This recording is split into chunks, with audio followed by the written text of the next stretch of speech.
ఉత్తరాంధ్ర ప్రజలందరూ కూడా ఎంతో ప్రేమగా పిలుచుకునే తాతాజీ అని పిలుచుకునే చింతకాయల అయ్యన్న పాత్రుడు గారిని రెండవసారి శాసనసభ్యురాలుగా వచ్చి అధ్యక్ష అని పిలుచుకునే ఒక మంచి అవకాశం కలుగజేసినందుకు గౌరవ ముఖ్యమంత్రి నారా చంద్రబాబు నాయుడు గారికి, ఉప ముఖ్యమంత్రి పవన్ కళ్యాణ్ గారికి, అదేవిధంగా నారా లోకేష్ గారికి, బీజేపీ నాయకులకి అందరికీ కూడా పేరు పేరున ధన్యవాదాలు.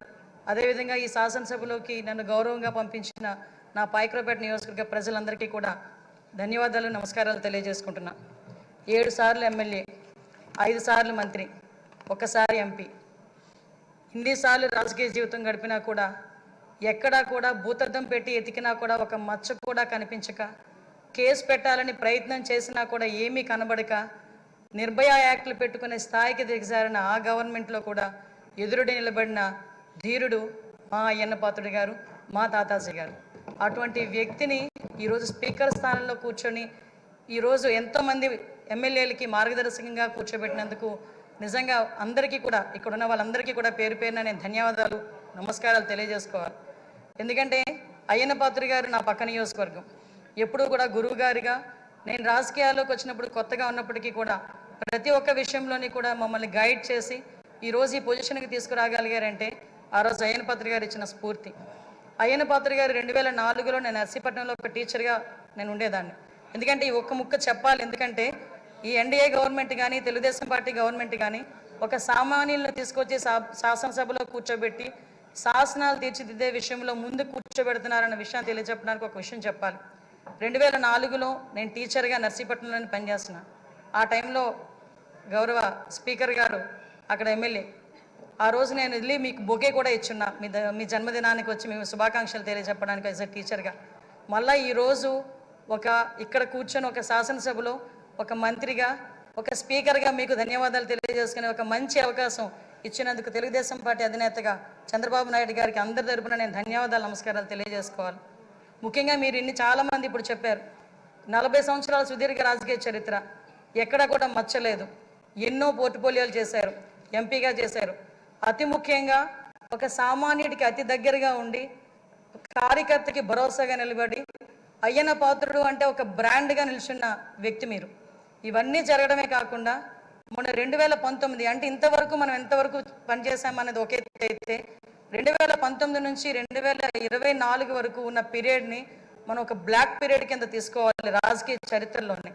ఎందుకనంటే ఒక శాసనసభ నడిపించడం చేత కాదు, ఒక అడ్మినిస్ట్రేషన్ చేయడం చేత కాక ఒక నియంత పరిపాలనలో ఆంధ్రప్రదేశ్ రాష్ట్రం అట్టడుగుపోయిందన్న సంగతి మనందరికీ తెలుసు.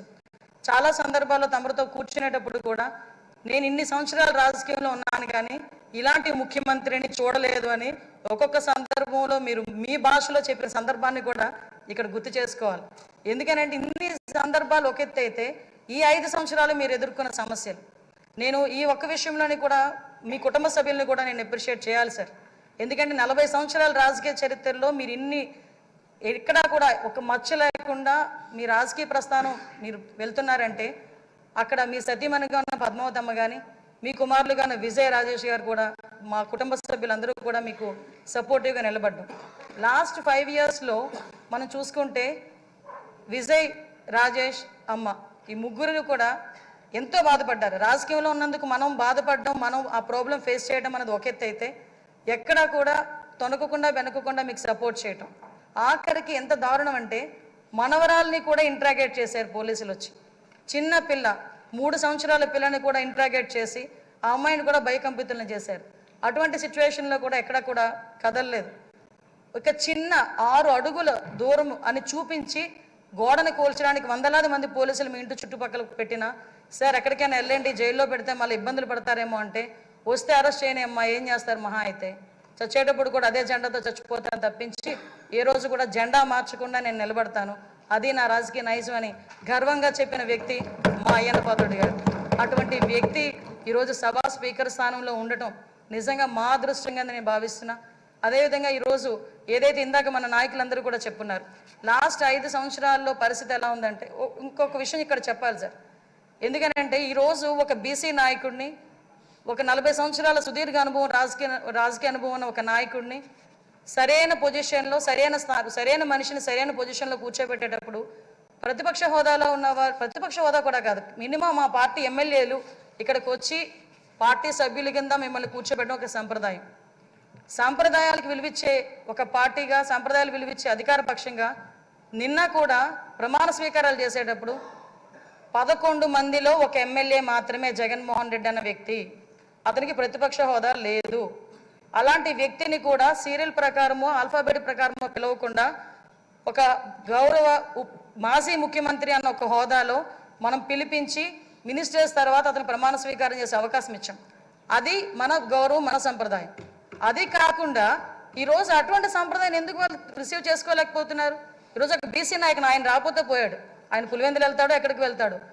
మిగతా సభ్యులను కూడా పిలిపించి కూర్చోబెట్టి మిమ్మల్ని ఆ స్థానంలో కూర్చోబెట్టని పిలిపించుంటే ఎంత గౌరవంగా ఉండేది. అంటే వాళ్ళకి గౌరవం ఇచ్చి పుచ్చుకోవడం కూడా చేత కాదన్న సంగతి ఈ ఒక్క సభ మొదటి రోజే మనందరికీ కూడా అర్థమైంది.